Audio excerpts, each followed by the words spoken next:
Pai, do Filho e do Espírito Santo. Amém. Inspirai, ó Senhor, as nossas ações e ajudai-nos a realizá-las, para que em vós comece e para vós termine tudo aquilo que fizermos por Cristo, Senhor nosso. Amém. Santa Maria, Mãe de Deus, rogai por nós. Em nome do Pai, do Filho e do Espírito Santo. Amém. Uma alegria estarmos juntos aqui nesse programa ao vivo, mais uma vez, e agora estamos iniciando o mês de setembro. O mês de setembro aqui no Brasil, nós celebramos o mês da Bíblia. A Igreja Católica no Brasil quer dedicar esse mês de forma especial, porque é o mês em que nós celebramos também a memória do grande biblista São Jerônimo, para nós podermos exatamente meditarmos mais nesse grande dom, nesse presente extraordinário, presente precioso de Deus, que são as Sagradas Escrituras. Agora, um fato triste que aconteceu nesses últimos dias foi uma polêmica um pouco, a meu ver, um pouco gratuita, do pastor Silas Malafaia com o Dom Henrique Soares da Costa. Veja, o pastor Silas Malafaia ficou perplexo diante de um ensino do Dom Henrique, em que o Henrique, gravando um vídeo ali para alguns amigos que estavam ali presentes, ele estava falando para um grupo de jovens, os jovens gravaram aquilo, e ele falando aquilo que é a doutrina católica, que sempre foi a doutrina católica a respeito das Sagradas Escrituras. O pastor Silas Malafaia reagiu. Eu não sei se, assim, o que é que me causa mais surpresa, né? Se foi o modo como ele reagiu ou se foi o assunto, né? Porque, assim, eu acho que faz 500 anos que nós estamos de acordo que não tem acordo. Ou seja, me causou um pouco perplexidade o fato de ele ignorar a posição da igreja e de achar que aquela era a posição de um padre. Não, aquela não é a posição de um padre, aquela é a posição do magistério da Igreja Católica faz 2000 anos. Nós vamos daqui a pouco dizer do que é que se trata, quem não assistiu o vídeo, saber qual é o conteúdo. Mas eu gostaria de dizer logo no início desse programa que nós vamos então refletir sobre qual é o relacionamento entre igreja e Bíblia, não é? E nesse relacionamento de igreja e Bíblia, saber qual é o pensamento da Igreja Católica. Por isso eu convido aos fiéis católicos aqui a estudarem nós de forma bem tranquila e entendermos qual é o ensinamento da Igreja de 2000 anos. Quero dizer também que nós católicos, principalmente no mundo em que nós nos encontramos agora, nós estamos aqui no Brasil, bem concretamente, bastante próximos dos evangélicos, no sentido político. Ou seja, nós temos discordâncias religiosas, eu inclusive disse isso no próprio Congresso, quando o pastor, né,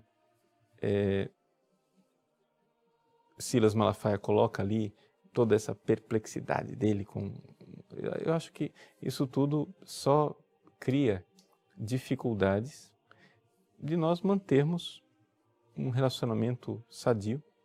Quando eu estive no Congresso, eu vejo claramente, às vezes, que a gente tem que lutar pela família, quando tem que lutar pela vida. Quantas e quantas vezes a bancada evangélica é uma aliada bastante forte, bastante importante para nós, e eu acho que ficar agora jogando pedra uns nos outros, né, não vai ajudar em nada. Eu acho que a gente tem que, com clareza, saber que nós não temos um acordo com relação a isso. Ou seja, não há acordo entre a Igreja Católica e a Igreja Evangélica, está muito bem, vamos nos respeitar mutuamente, mas saber que os nossos inimigos, ou seja, os inimigos do cristianismo, estão bem unidos contra nós. E se nós não nos unirmos politicamente para defendermos o cristianismo como um todo, eles vão vir com o trator em cima de nós. Então, eu acho que não é conveniente, não é oportuno nós ficamos agora com rixas desnecessárias. Agora, claro, dentro do debate teológico, as coisas podem acontecer. Bom, qual é então a doutrina da igreja com relação a essa realidade da Bíblia e da igreja católica? De onde veio? Quem veio antes, né? Como se fosse um debate assim, foi o ovo ou foi a galinha? Quem veio antes? Veio a igreja ou veio a Bíblia? O Dom Henrique Soares da Costa colocou com grande clareza que há uma precedência da igreja. Ou seja, antes da Bíblia existe a igreja. E por que é que antes da Bíblia existe a igreja? Por uma razão muito simples. Porque a Igreja Católica, né, compreende que nós só aceitamos a autoridade das Sagradas Escrituras exatamente porque é o que foi recebido pela tradição da igreja e pelo magistério. Vejam, aqui vamos colocar as coisas com clareza. Veja só, o pastor Silas Malafaia comete um grave erro de lógica. É aquilo que a gente chama de o sofisma do termo médio. Qual é o silogismo, qual é o raciocínio do pastor Silas Malafaia? É o seguinte: Jesus é a palavra de Deus. Jesus é anterior e é mais importante do que a igreja. Conclusão: a palavra de Deus é anterior e mais importante do que a igreja. Sim, só que acontece o seguinte: o problema é que, uma vez você considera a palavra de Deus como sendo o Verbo eterno, a segunda pessoa da Santíssima Trindade, e outra vez você considera a palavra de Deus como um livro, as Sagradas Escrituras. Ora, é evidente que isso aqui é um sofisma. É evidente que todos os católicos estão de acordo com os evangélicos quando nós dizemos que a palavra de Deus, a segunda pessoa da Santíssima Trindade, que se encarnou, é muito mais importante do que a igreja, porque ele é a cabeça da igreja, ele é a origem da igreja, e sem Jesus Cristo não haveria igreja. Sem a palavra de Deus não haveria igreja. Mas nós não estamos discutindo a respeito da palavra de Deus. Se você for prestar atenção no vídeo do Dom Henrique, o Dom Henrique não usa a expressão palavra de Deus, ele usa Bíblia, ele usa Sagrada Escritura. Não é? Portanto, não vamos aqui confundir as coisas. Não é? Ou seja, a igreja ela nasce da palavra de Deus, porque a palavra de Deus é uma pessoa. Essa pessoa é Jesus Cristo. Então a igreja nasce da palavra de Deus, que é Jesus Cristo. Ele é o esposo da igreja. E, portanto, a igreja divina, né, que saiu do peito aberto de Cristo, como Eva saiu, né, do lado de Adão, a igreja, ela realmente tem essa realidade de dependência do Cristo. Mas acontece que Jesus morreu, ressuscitou, subiu aos céus, enviou o Espírito Santo, veio à igreja em Pentecostes e Jesus não deixou nenhuma linha escrita. Eu tenho aqui uma cópia grega, original grego, do Novo Testamento. Aqui estão, nesse livrinho aqui, estão os 27 livros do Novo Testamento. O que está aqui é totalmente, absolutamente igual, tanto para os católicos como para os protestantes. Não há nenhuma discussão a respeito dos 27 livros do Novo Testamento. Tanto católico como protestante aceitamos os 27 livros do Novo Testamento. Portanto, eu vou deixar de lado a discussão a respeito do Antigo Testamento. Por quê? Porque nós, católicos, pegamos uma lista que é mais parecida com a lista da Septuaginta e os protestantes pegaram a lista judaica. Não vamos entrar nessa discussão aqui. Quem quiser entrar nessa discussão, nós temos uma aula do Catecismo da Igreja Católica no nosso site, aula número 14, quem quiser entre lá, e eu irei mostrar detalhadamente a história da lista dos livros da Bíblia. Aqui eu estou procurando um atalho, porque senão nós vamos ficar nessa discussão aqui sem fim. Então, quem quiser ver um estudo científico, né, a respeito do cânon das Sagradas Escrituras, você vai encontrar lá no nosso site, a aula 14 de Catecismo, em que o que nós apresentamos lá, devemos enormemente ao estudo, à pesquisa do Alessandro Ricardo Lima, que escreveu um livro chamado Cânon Bíblico, a Origem dos Livros Sagrados. É um livro de 2007, da editora Com Deus, está à disposição também no site da editora Eclésia, para quem quiser comprar. Isso é o Antigo Testamento, vamos deixar de lado. Para quem quiser aprofundar, veja lá. O fato, porém, vamos ficar aqui. Vamos resumir a nossa conversa aqui, né? Para você católico ficar sabendo. Estes 27 livros que estão aqui, para nós católicos, são idênticos aos 27 livros das Bíblias protestantes. Estamos falando só do Novo Testamento. Ora, quando Jesus subiu aos céus, ele não deixou uma linha escrita. A única notícia que nós temos que Jesus escreveu alguma coisa foi na esplanada do templo, em que ele traçou na areia alguma coisa lá, mas aí o vento levou, pronto, acabou. O que Jesus escreveu, nós não temos. Portanto, o que nós temos é um livro que não foi escrito por Jesus. Esse livro foi escrito por autores sagrados, que nós costumamos chamar de hagiógrafos. Por exemplo, o primeiro livro que está aqui, a tradição diz que foi escrito por Mateus. Katamataion, é o primeiro evangelho.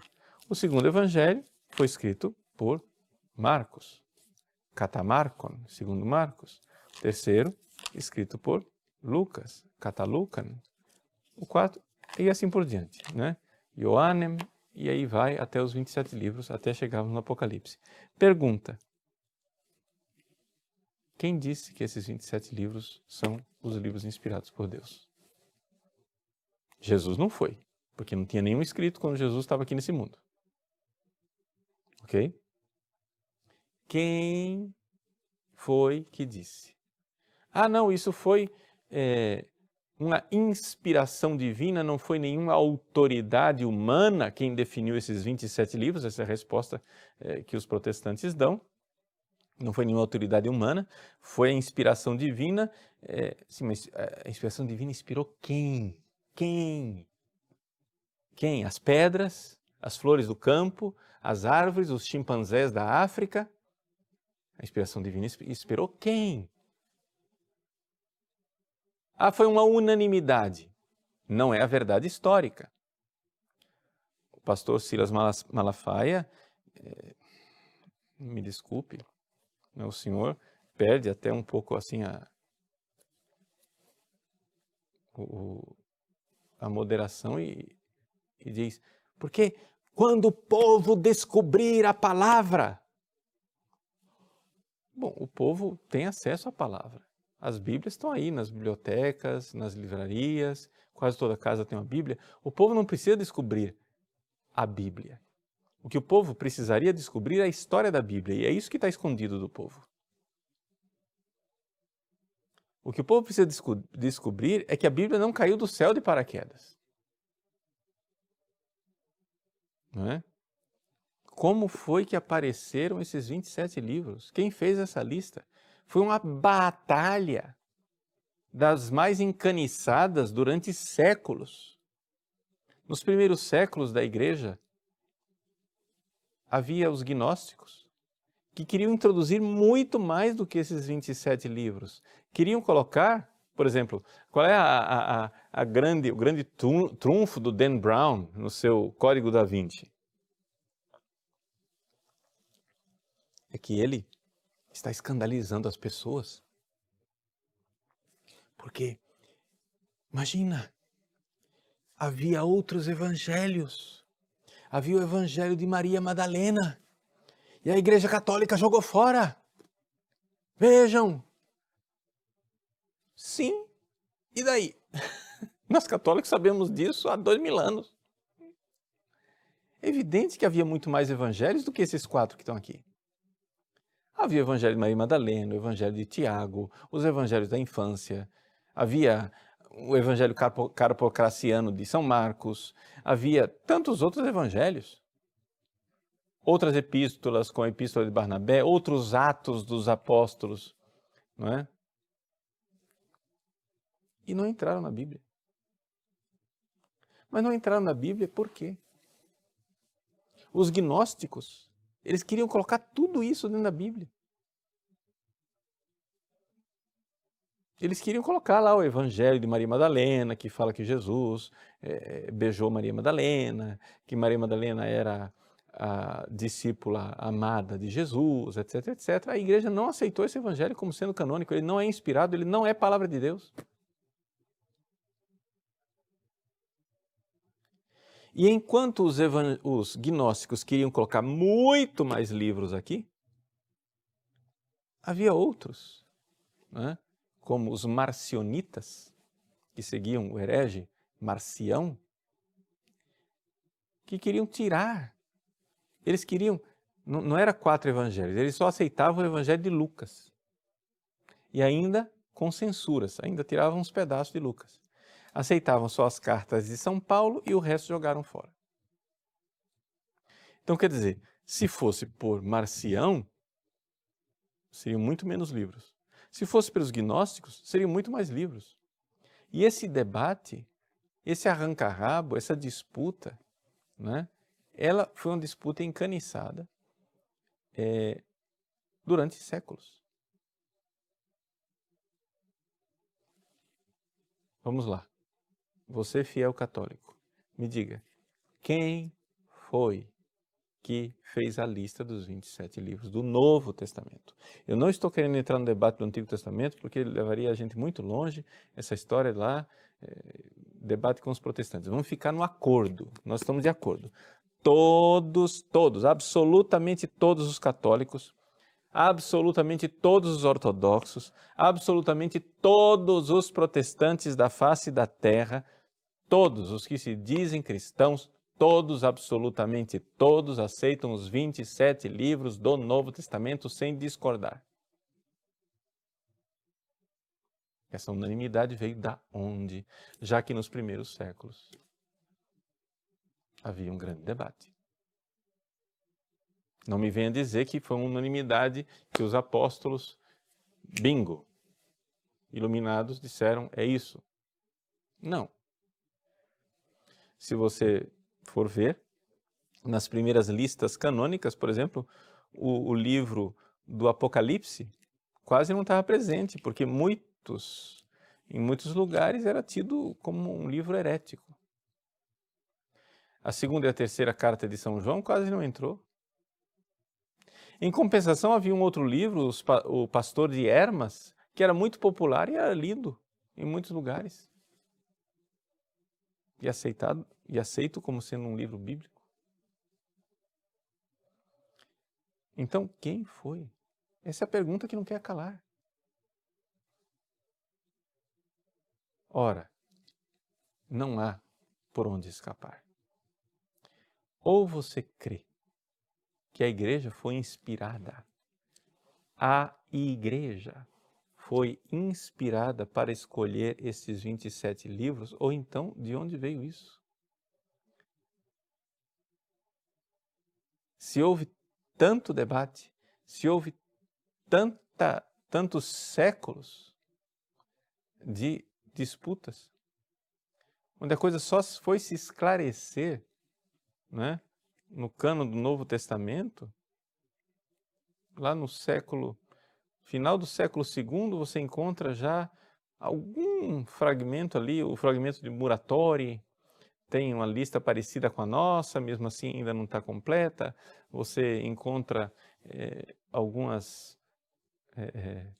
coisas, de tal forma que o próprio Santo Agostinho, né, ele ainda fala dos livros do Novo Testamento como se fosse ainda uma coisa debatida, ele põe lá um critério, diz, olha, vamos adotar o livro que a maior parte das dioceses aceita, principalmente as dioceses mais antigas, as dioceses de origem apostólica, na época de Santo Agostinho. Estamos falando final do século IV, início do século V. Então, não tem por onde escapar. O problema, mas esse é um problema dos protestantes, não é um problema nosso. O problema é que Martinho Lutero, Calvino, os primeiros protestantes, eles resolveram não crer na igreja. Eles optaram, eles vieram com essa novidade de crer na Bíblia. Acontece que isso não tem... É como querer que um homem fique de pé em cima dos próprios ombros dele. Ou seja, quem dá fundamento à Bíblia é a própria Bíblia. Não, não pode ser. Quem dá fundamento à Bíblia não é a Bíblia. Esse livro aqui não é assim encadernado, bonito, impresso num formato tão manuseável. Se você for copiar esses 27 livros em manuscritos, você vai ter um volume enorme, né? E é evidente que isso não estava num volume só, isso era uma biblioteca. Eram 27 livros mesmo. É por isso que a palavra Bíblia é plural. Biblion é um livro. Bíblia são os livros. Então, as Sagradas Escrituras, os livros do Novo Testamento, eles foram escolhidos pela igreja. Portanto, vamos agora responder.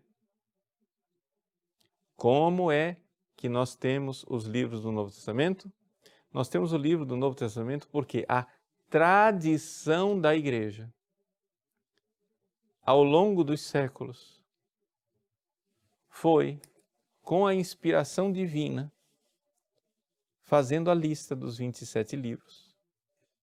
E a partir disto, quando esta tradição já estava solidificada e havia uma quase unanimidade por parte do orbe católico, então o magistério da igreja fez a lista,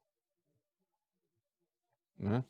De tal forma que nós temos uma lista das mais antigas feita pelo Papa Damaso, né? Está aqui no Denzinger Hünermann, né? Em que ele coloca, pode olhar lá no número 179 do Denzinger Hünermann, os livros, né, das Sagradas Escrituras.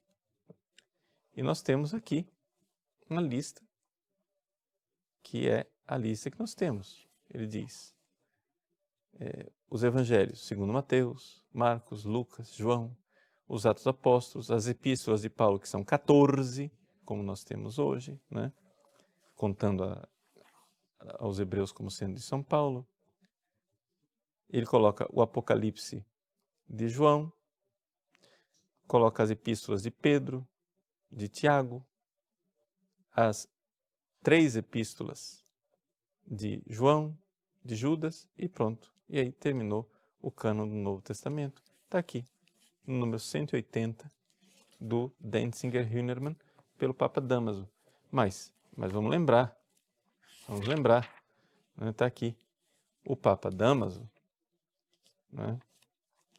Ele foi Papa, e essa lista aqui do cânon, do Decretum Damasi, é do ano 350. Nós estamos aqui no 4º século. Então, veja só. Que coisa, né? Nós temos que crer na igreja. Ou seja, houve uma tradição e depois o magistério bateu o martelo. Então, veja, quais são as fontes da revelação divina? É a Bíblia e é a tradição. Mas antes que a Bíblia existisse, havia a tradição.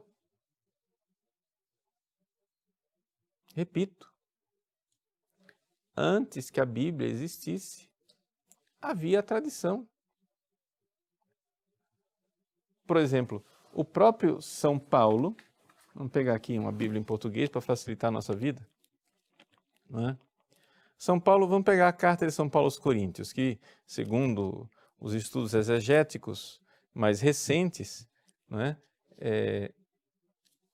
Foi escrita mais ou menos no ano de 52 depois de Cristo. 52 depois de Cristo, vamos fazer as contas, estamos falando aí de 20 anos depois que Jesus, 19, mas 20 anos para arredondar, 20 anos depois que Jesus tinha morrido, ressuscitado e subido aos céus. 20 anos depois, nós temos a primeira atestação da ressurreição de Jesus colocada por escrito. 20 anos depois. Então, olha lá, primeira carta de São Paulo aos Coríntios, capítulo 15. Ele diz assim: Irmãos, quero lembrar-vos o evangelho que vos anunciei e que recebestes, no qual estáis firmes. Pois nele sois salvos, se os estáis guardando, tal qual ele vos foi anunciado. A menos que tenhais abraçado a fé em vão. De fato, eu vos transmiti, antes de tudo, o que eu mesmo tinha recebido. Eu vos transmiti, isso é tradição, o que eu tinha recebido. E aí ele começa a falar, a saber, que Cristo morreu pelos nossos pecados, segundo as Escrituras, foi sepultado e ao terceiro dia foi ressuscitado, segundo as Escrituras. E é interessante essa menção de segundo as Escrituras.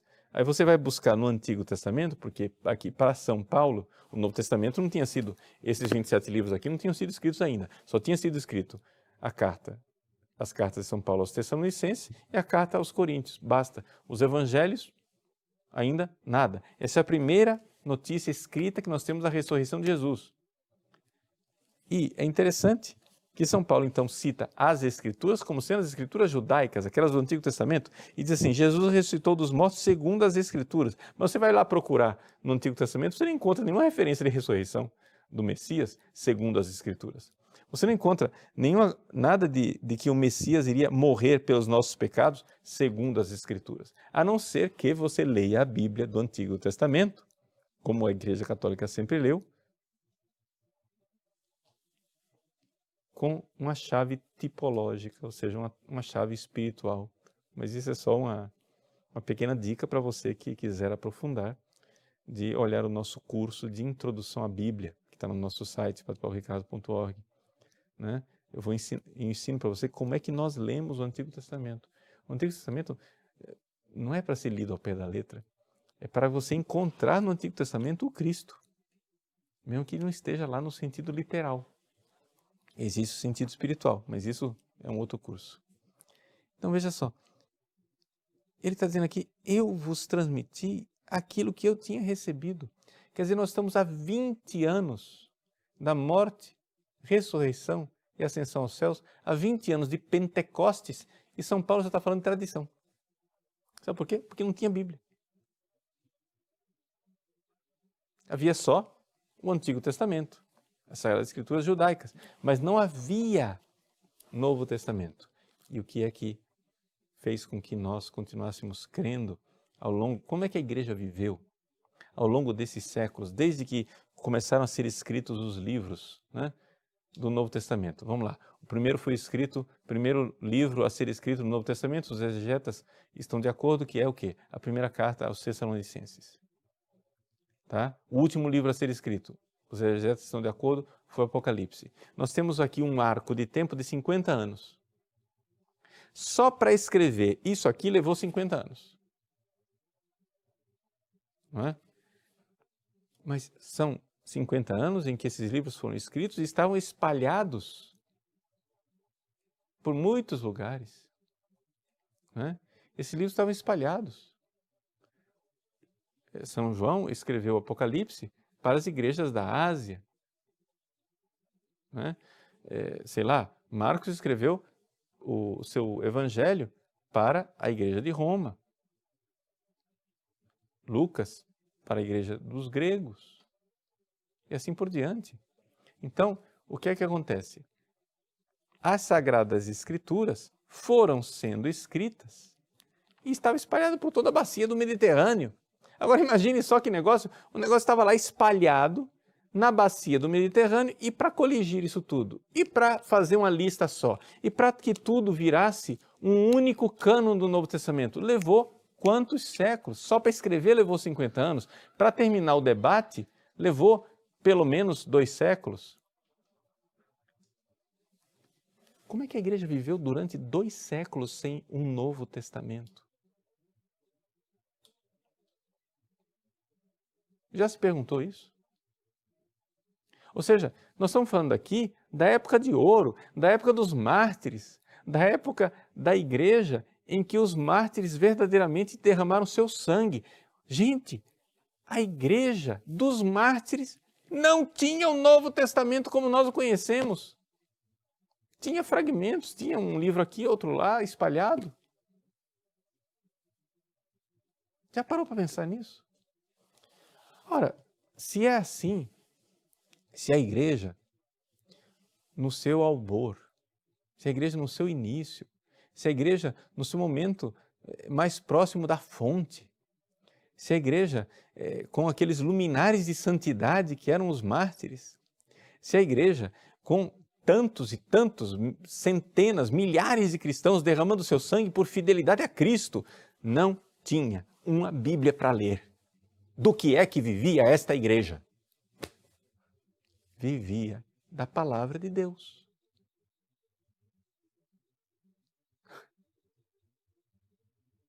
Mas a palavra de Deus não é a Bíblia. A palavra de Deus é o Cristo. E quando ele subiu aos céus e enviou o Espírito Santo, ele veio fazer morada em nós. Portanto, a igreja, corpo vivo de Cristo, vivia neste mundo.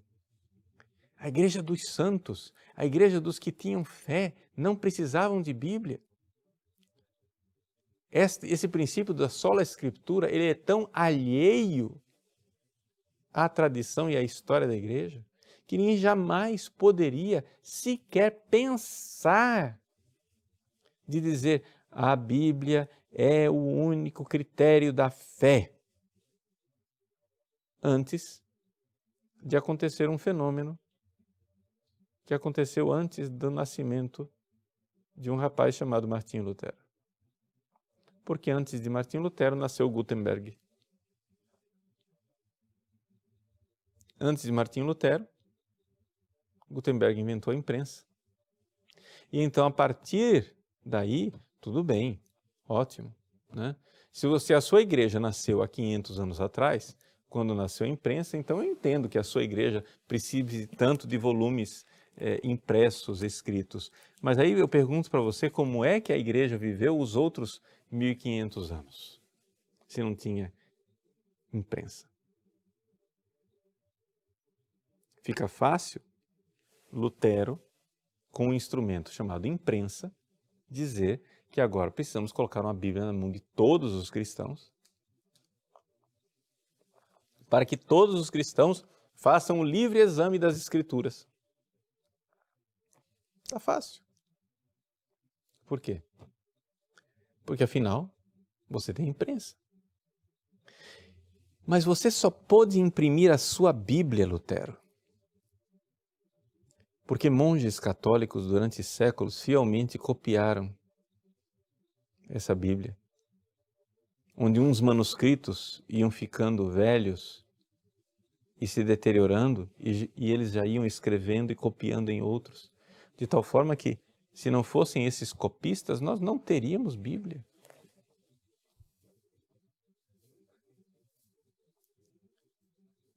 Então, é evidente que nós estamos aqui, né, diante de uma realidade. Não haveria Bíblia sem tradição. Não haveria igreja sem tradição. A Igreja Católica crê que a Bíblia, ela é um instrumento preciosíssimo para fazer com que nós conheçamos a palavra de Deus. Gente, o que seria de nós sem a Bíblia? O que seria de nós sem a Bíblia? É um instrumento preciosíssimo, preciosíssimo, preciosíssimo, mas é um instrumento. um instrumento para nós termos acesso àquilo que é a revelação divina que chega até nós pela Bíblia e pela tradição, pela Sagrada Escritura e pela tradição como fontes da revelação divina. E o que é que diz que a tradição é a verdadeira e autêntica tradição da Igreja? E o que é que diz que a Bíblia é a verdadeira e autêntica Bíblia da Igreja? É o selo do magistério, que é o servidor dessas duas fontes. Então, a coisa só fica de pé se houver um tripé. O tripé não é só a Escritura, um pé só. Um pé só não sustenta.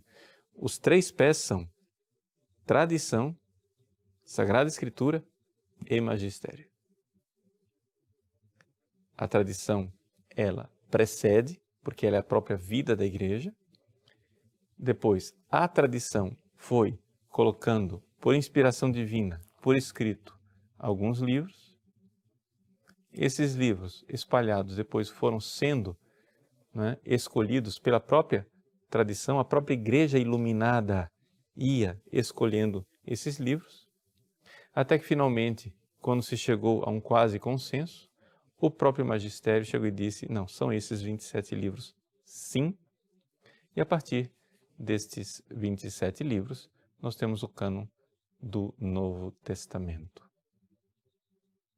Essa é a história da Bíblia, pelo menos no Novo Testamento, naquilo que é o que nós temos de principal e de mais importante.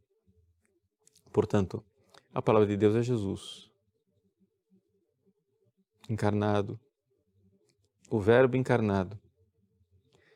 A Sagrada Escritura é um instrumento para fazer com que nós possamos ter acesso a Jesus. Por quê? Porque Jesus vive nos membros da sua igreja. Ele está vivo nos membros da igreja. É por isso que no caminho de Damasco, São Paulo ouve de Jesus, Saulo, Saulo, por que me persegues? Mas Saulo não estava perseguindo Jesus? Absolutamente não. Jesus já estava no céu há muito tempo. Saulo estava perseguindo os cristãos. E Jesus diz, eu sou Jesus a quem tu persegues. Veja que coisa fantástica. Não é? Eu sou Jesus a quem tu persegues. Então essa é a realidade mais importante que nós temos. Não é? Do Cristo, que realmente vivo, está vivo na vida da igreja. E então, aqui nós temos Jesus,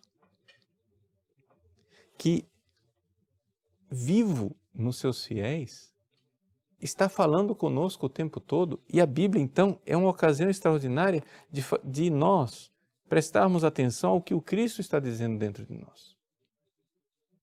Como diz Santo Tomás de Aquino, existe a palavra externa que está aqui, nesse livro, está na pregação, está na vida de um santo, está na tradição da igreja. A palavra externa que ecoa lá fora na história, ela ecoa lá fora para fazer com que nós prestemos atenção na palavra interna do Cristo vivo na vida da igreja que está falando a cada um de nós. Então, é esse o caminho. É assim que nós temos Bíblia e igreja. Ou seja, Jesus é a palavra de Deus. Essa palavra encarnada, ela tem um corpo, que é a igreja. E este corpo, vivendo, não é, a partir da palavra, foi quem escreveu os 27 livros do Novo Testamento. Foi quem escolheu esses 27 livros. Não é? E aí que nós temos a Bíblia tal qual nós a conhecemos.